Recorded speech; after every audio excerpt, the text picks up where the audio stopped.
can get very difficult if you have to work with people you don't like, isn't it? Sometimes that's your boss, sometimes your colleagues, sometimes even your one-downs, or other people in other functions you don't have to work closely with, but you know what?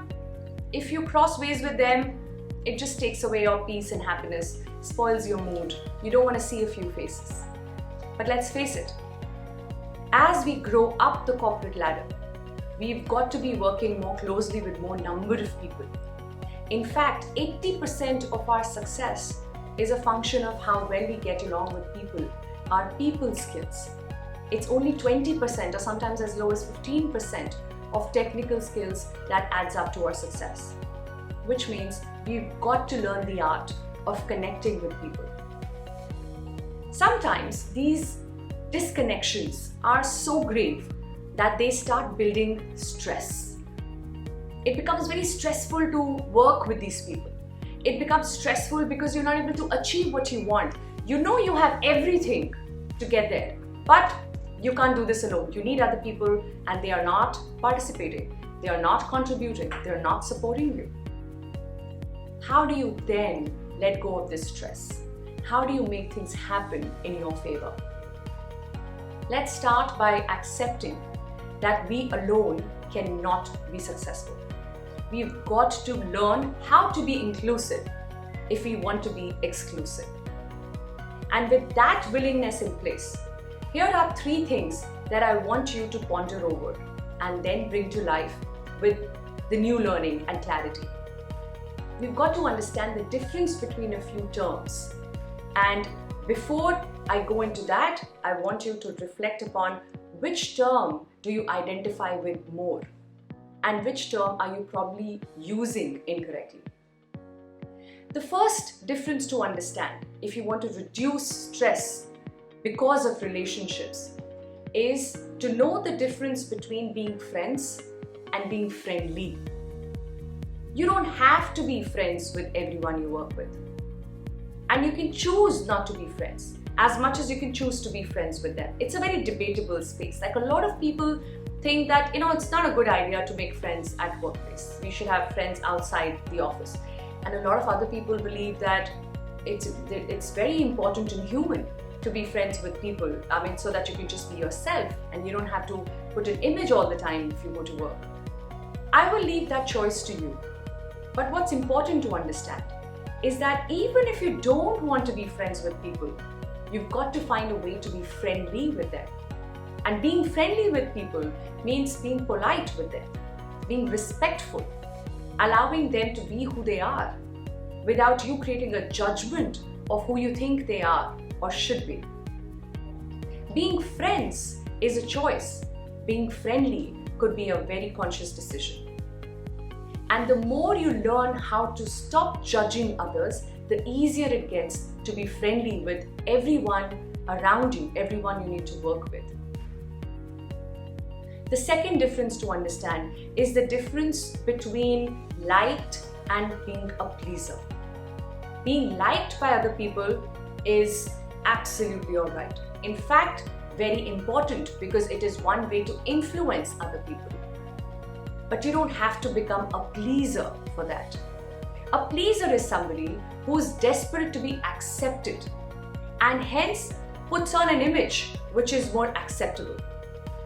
When you try to become a pleaser, you don't feel comfortable about sharing your real point of view, about your real opinion, what truly matters to you. There's no authenticity there. And it gets very visible if you lack that authenticity in your relationships. So being a pleaser is not what we want to do. However, we can be consciously liked by people. We can consciously do a few things to be more likable. Being likable is not about being someone you're not. Being likable is to create that space and flexibility for others also to be who they are. So here are 3 ways in which you can become more likable by people. Like I said, being likable is also a way to influence other people, and influencing is not always top-down. It happens laterally, it also happens upward. Influencing is not the same as manipulation. Influencing is when you create willingness for people to support you. So being likable absolutely adds to that.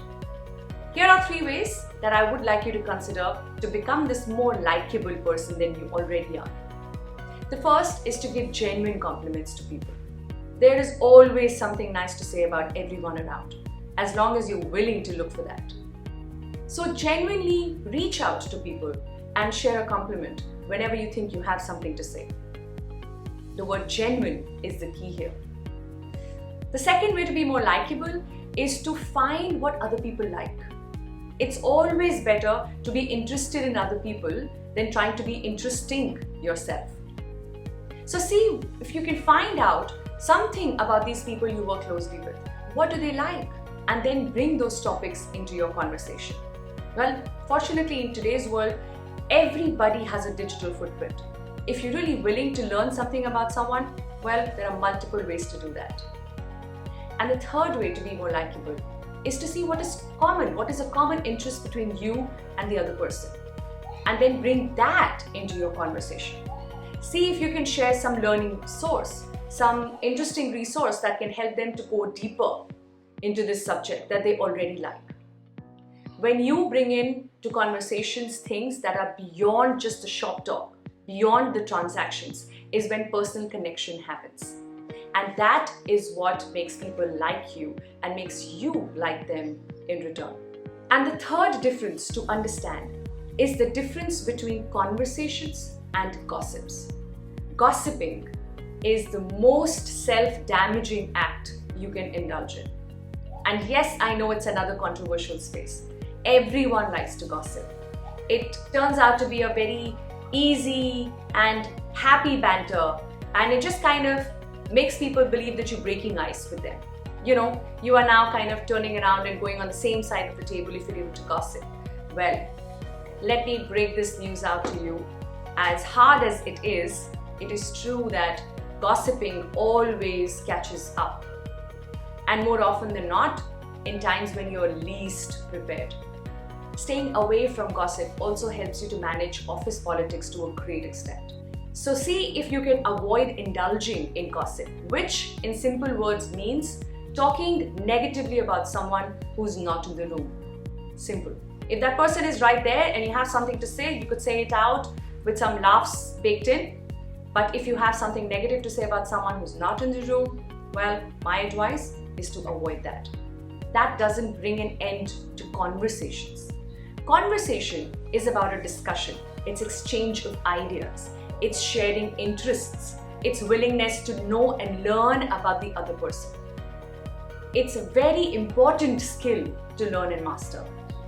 So you can actually read up a little more on how to make better conversations, but adding gossip to it is not what you may want to consider from here on. Conversation is about our willingness to connect with the other person, and that is what improves our relationships. So if you want to let go of stress and want to really fit in, want to feel more belonged, then start with these 3 simple ways. See if you can get into real conversations. See if you can consciously be liked by the other person. See if you can be friendly, if not friends with people. See if you can have conversations without feeling the need to gossip. And see if you can be liked by people without wanting to be a pleaser.